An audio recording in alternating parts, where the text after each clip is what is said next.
Okay, this video, we're going to cover chapter 2 and in a little bit of a change up. I don't have my iPad with me, so I can't write out the notes. So I found a PDF online of the textbook. So we're going to try to lecture from this. I don't know if this is a good idea or a bad idea. We'll see. If it doesn't turn out to be a good idea, then we will do something different, okay, for the next lecture. I will probably go back to the iPad if I have it with me, okay? So this chapter, as I said in the office hours video, if you were able to catch that, is probably one of the more important chapters and certainly the most mathematically intensive chapter in the book. Okay, as thus, there are a couple of sections we're going to look at, but I'm not going to ask you any homework problems or any test questions on. Okay, and that in particular gets to the idea of recurrence relations, which is a little bit beyond the scope, I think, of some of our experiences, would be my guess. Okay, so the idea behind this chapter then is we're trying to analyze the algorithms we create in terms of how efficient they are. Okay, so again, the more efficient we have them, okay, maybe I'm a little bigger here, it'll take up less. Maybe this will look less weird, I don't know. It's a weird screen shape to put, okay? So again, the more efficient an algorithm is, then the more, the less time it's going to take and less resources it's going to take, okay? So we're talking about efficiency. There are two basic measures of efficiency here, okay? There's time efficiency, how long does it take? There's also space efficiency, how much memory, how much storage on a hard drive or in a flash drive or whatever. Okay, so those are the two kinds of efficiencies that we're talking about here.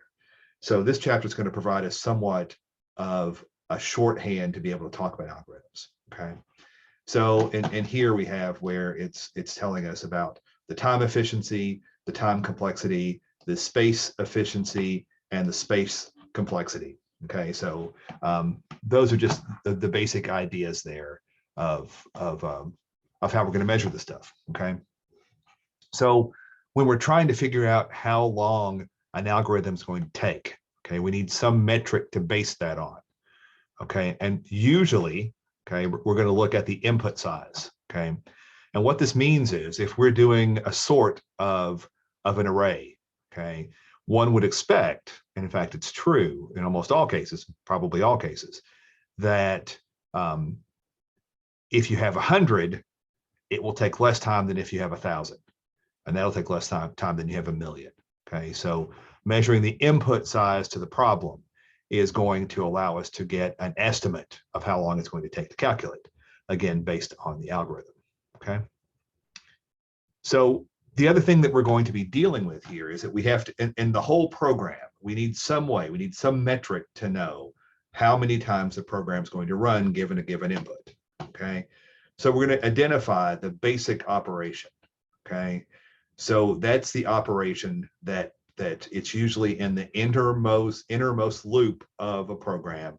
It'll be some operation that happens nearly every time through every iteration of the program. Okay, and if we can figure out how many times that basic operation goes, then we can estimate the time. Okay, and we get this formula here based on that. Okay, the total time of running the algorithm for a given input in is approximately the COP is the time it takes to to do that basic operation times C sub n, the number of times that operation gets executed for given input size n. Okay, so and they give us an example here on how this could work.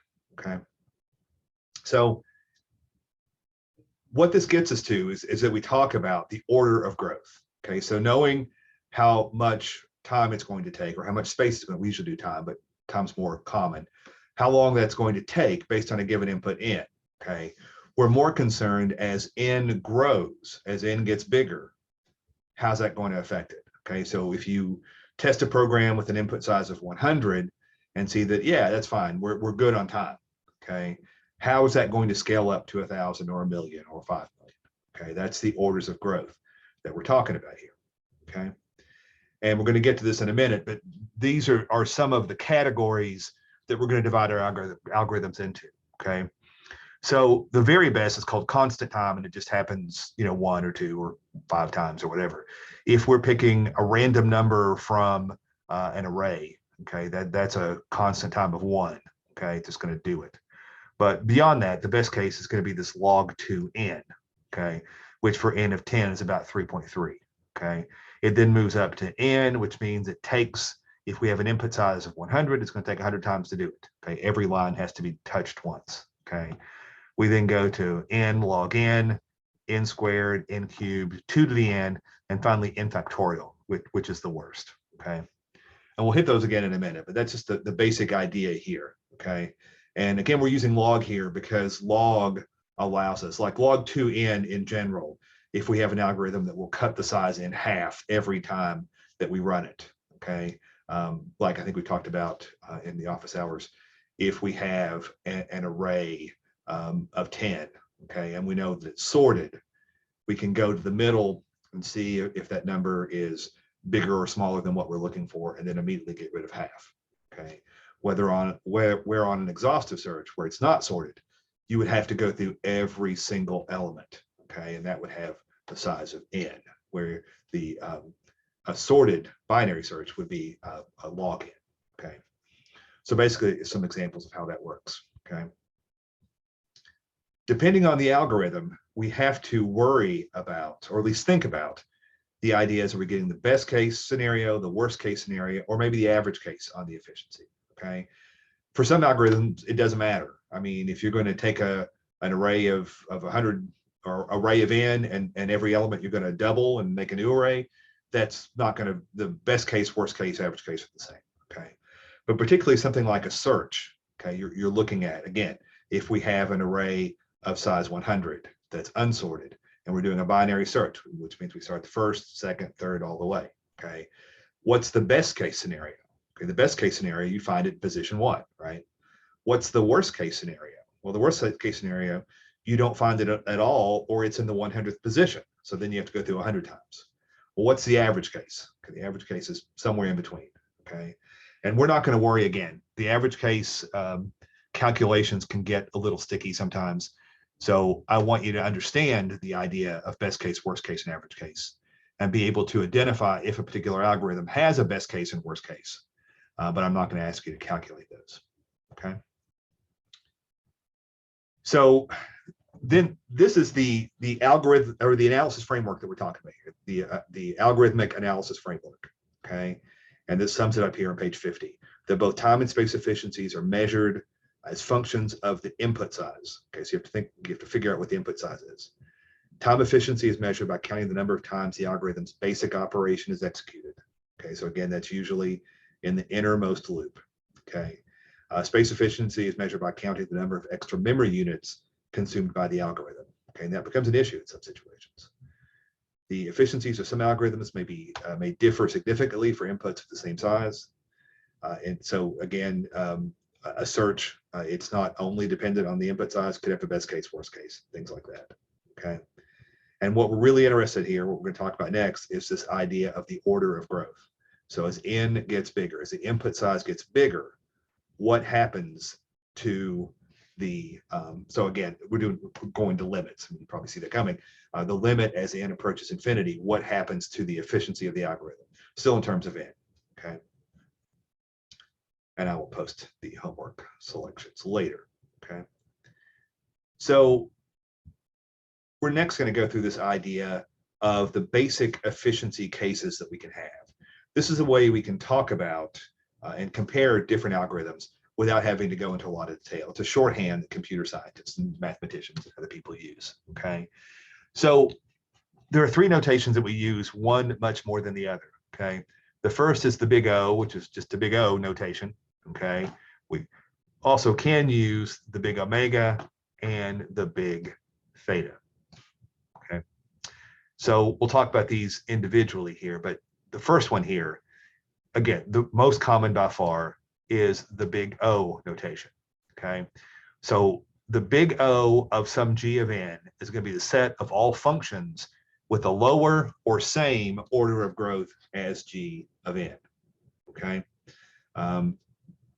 So what we're saying that you often see that, like you'll be given a problem, or you'll be in a situation where there's a constraint on your program that it has to operate at a big O of n squared. Okay, so that means it can be better than n squared, but it can't be worse than n squared. Okay, so it's guaranteeing n squared or better, basically. Okay, so better is lower in this case, lower order of growth. Okay, so here's our formal definition. A function Tn is said to be n, the big O of Gn, denoted Tn is an element of big O of G of n if Tn is bounded above by some constant multiple of Gn for all large n. Okay, so that's just a formal way we could use in proofs to figure that out. Okay, so we get to big theta notation. Okay, big theta is going to be the opposite of that. Okay, no, it's big omega. I get my omegas and thetas mixed up. This notation, this little guy here, okay, that's big omega notation. Okay, it means that it's going to be less efficient. Okay, and then finally the big theta notation is that it's said to be equal, more or less. Okay, so again, it's big O we're mostly going to use here. So there's a theorem here that you could use for proofs. We're not going to do a ton of proofs in here. That we're saying here that if some T1 of n is an element of big O of G1 of n, it means that Tn is as efficient or more efficient than Gn. Okay, and T2 of n is an element of G2 of n. Okay, then if you do them both, first T1 of n and then T2 of n, then it's going to the answer for that efficiency is going to be an element of the big O of the max of those two.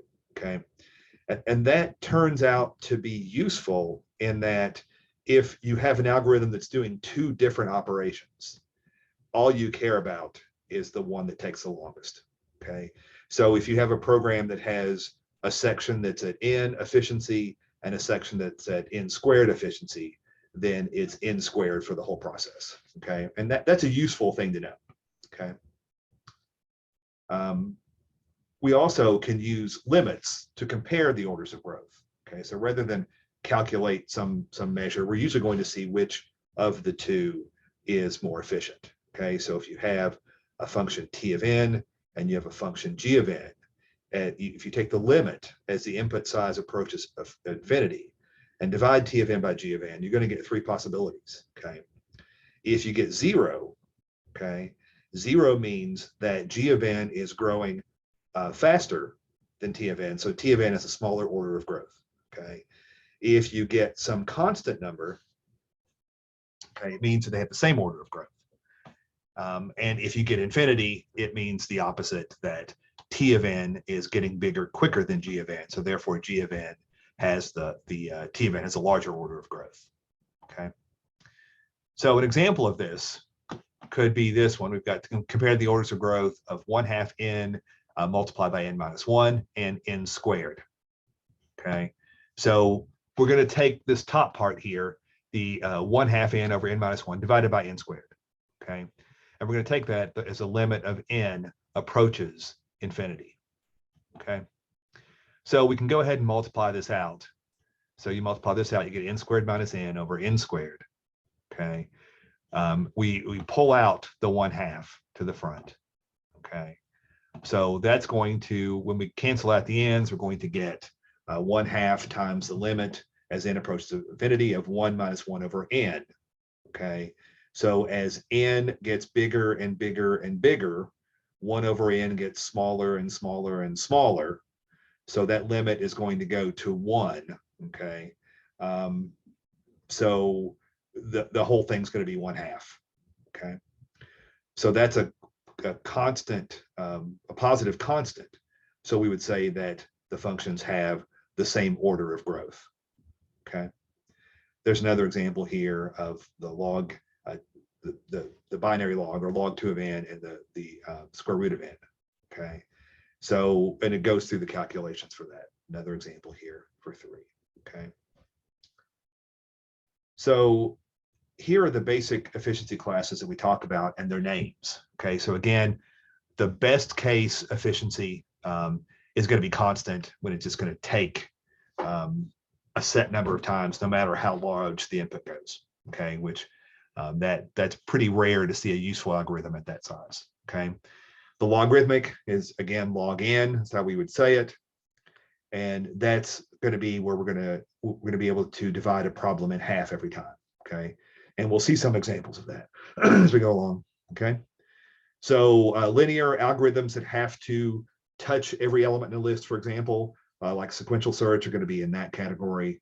N log n is where you have a divide and conquer, which we'll talk about later, but it's not a pure divide and conquer, and that you still have work to do once you've divided. Okay, so we'll talk about those.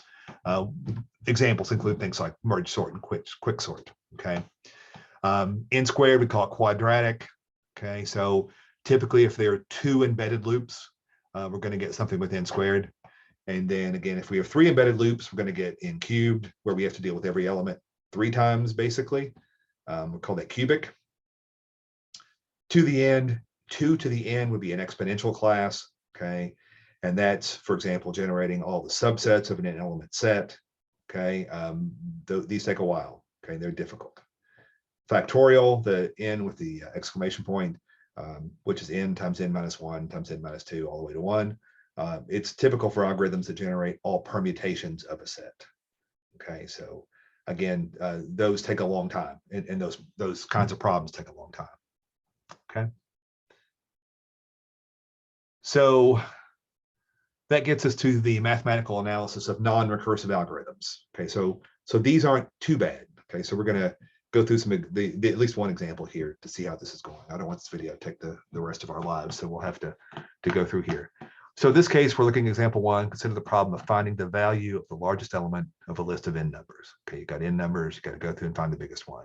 Okay, so for simplicity, we assume that the list is implemented as an array. Okay, it doesn't matter. It would be equivalent for any other factors, but that way we can have our pseudocode be a little more straightforward. Okay, so here's the pseudocode of the standard algorithm for this, right? So this is what our pseudocode should look like. You have the word algorithm in all capital letters.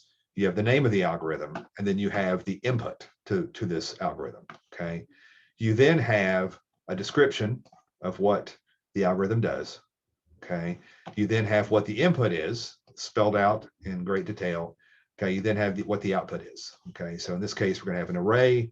We're going to call it array A for terms of our algorithm from 0 to n minus 1 if there are n elements. Okay, of real numbers, we don't care if they're integers or floats or whatever. The output's going to be the value of the largest element. Okay, so this is what I call the king of the hill algorithm, and that we're going to set up the first value, the a sub 0, to be the max value to begin with. We're then going to iterate. Okay, so to read this next line, we're saying for I, that backwards arrow is the assignment operator in our pseudocode. And again, you can put a less than equals equals or less than dash dash if you want to type your answers. So I is going to be moving from 1 to n minus 1. So we're covering not the first element. We're dealing with the first element here, but every other element. Okay. Then we're going to check. Okay. Is the new number, is it going to be the new king of the hill? Okay. So we're going to say if a sub I, so the current iteration of a, is greater than the max value, now it's the new max value. Okay. And then when we're done, so this return, because of the spacing, we're back to kind of Python-like, okay? The spacing tells us where the lines are drawn. We return that max value as outside of the for loop, okay? So when we're looking at this, we want to look for the basic operation first. It's going to be inside. There's only one loop, so it's inside this loop, okay? Gut feel at this point tells me this is going to be in the linear, in n, right? Our efficiency class, because there's only one loop, but we have to verify that. So we have two possibilities of things that are inside of this loop. There's the if statement, and there's this assignment statement, okay? The comparison and the other one, okay? This line, okay, the assignment statement isn't going to happen every time, right? It only happens if there's a bigger number. In fact, if the biggest number is first, this line will never happen. So it's a poor choice for the basic operation. So we're going to use this comparison line because it's going to happen every time. Okay, so that's our basic operation. Okay, so it's going to be a comparison. So we're going to create this function. We're going to denote this function. C sub n is going to be the number of times this comparison is executed for a given size of n, okay? So if you look through this, you can tell that this algorithm is going to make one comparison for each execution of the loop, okay? So as I goes from 1 to n minus 1, this line gets executed one time, okay? We can turn this into a summation. So this is our summation symbol here, okay? And we're going from the bottom boundary here is the I equals 1. That's the first value here. We're going up to n minus 1, okay? And each time it's only 1. If we were doing an addition, there were 2 additions on this line, okay? Then that would be a 2 and not a 1, okay? So we're saying that the number of comparisons for n is equal to the summation from I equals 1 to n minus 1 of 1, okay? So this sum's pretty straightforward, okay? There's going to be a 1 repeated n minus 1 times, okay? So that's going to give us here the 1 is equal to n minus 1, okay, which is an element of the theta, or also we could call it big O of n, okay? The big theta is the exactly n, okay? So that's how we would solve these, right? So here's our general plan for this. Step 1, we decide on the parameters we're going to use to indicate the input size. It can be more than one parameter. We're going to identify the basic operation.